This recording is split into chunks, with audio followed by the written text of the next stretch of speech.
So today we'll be installing these new batteries. They're the Fogstar Drift 460 amp hours. It's best practice to make sure they're fully charged before you come to install it.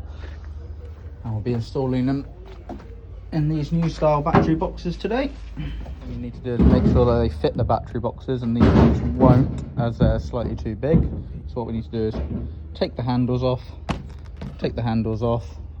using a saw, and then we're going to install some handles on them so that we can put them in properly.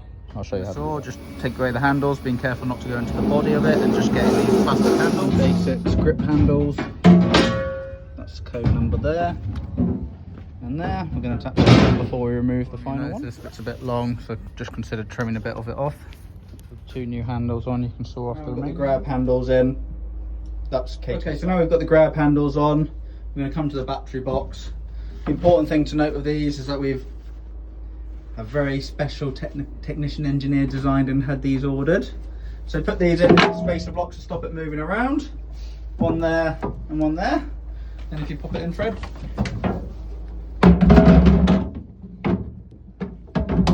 Nice and slow.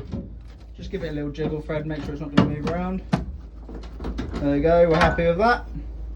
Put the line bar in so you can start aligning it properly.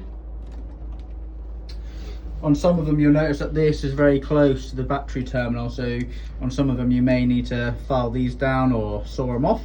Just a little gap.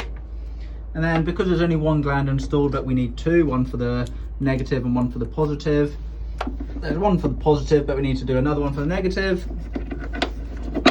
Fan out there.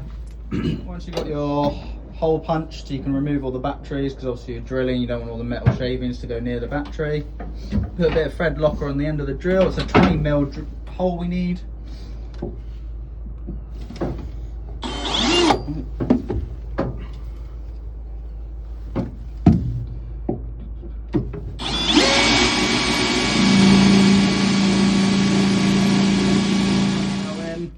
Have a look, make sure it's all right, line up the glands.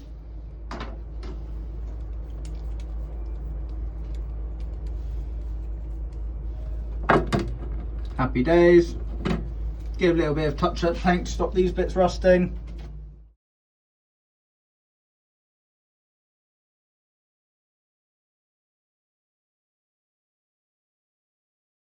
Once you put the batteries in and you've put the spacers in first, you can lower the battery in. What you then want to do is loosen off these straps a little bit and move them to the side so that they don't interact with the security bracket. Where the spacers are located, they're currently located on one of the side loaders and this PPE locker here, right here. So now you've drilled your holes, you just want to put a bit of touch-up paint on them, stop it rusting. 20 glands with the Y cable insert. For the naming convention, we'll go with starboard, obviously being the starboard side, and we'll go for 1 being the closest one to the power supply unit and 2 being the furthest away. Installing these, you want to make sure that the terminals are at the opposite end of the glands, so you've got a nice clean cable run. When you come to installing, there'll probably be loads of metal shavings in there, so make sure you hoover them out. Okay, so once you put the spacers in, the batteries in with their handles on, the next thing to do is put this battery retaining bar in. You may notice that we've had to take a little bit out of that just to make sure it doesn't interact with the terminals when we put them on. And then also you have to be careful which way you orientate this, because there's one orientation where the bolts won't quite fit in, so you just need to make sure it's at the right axis when you're aligning bolts. And then the next step will be to connect the terminal blocks up into the power supply unit. These are M10 aluminium bolts and M10 nuts and washers, obviously. Next task now is to connect the battery terminals up to the actual power supply unit, and obviously red goes to red, black goes to black, black being the neg, red being the pos. The easiest way of doing this is feeding the cables through from the inside out. Open up the power supply box. Just to connect up the positive first. This one's not identified as positive yet, so make sure you have an identifier like a red tape or a dyno taker. So once you put your terminations in the positive and the negative, you then want to connect up these. You want to do the positive one first and the negative one last. and then you just remove the bolts it comes with.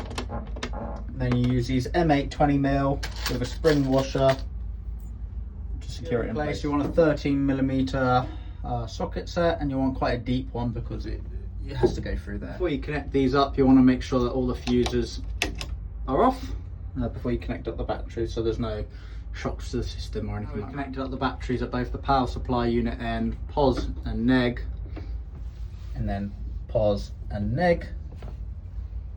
Now it's a test, we'll see whether it works. So hitting the fuse, wait a few minutes, and you should start seeing a voltage.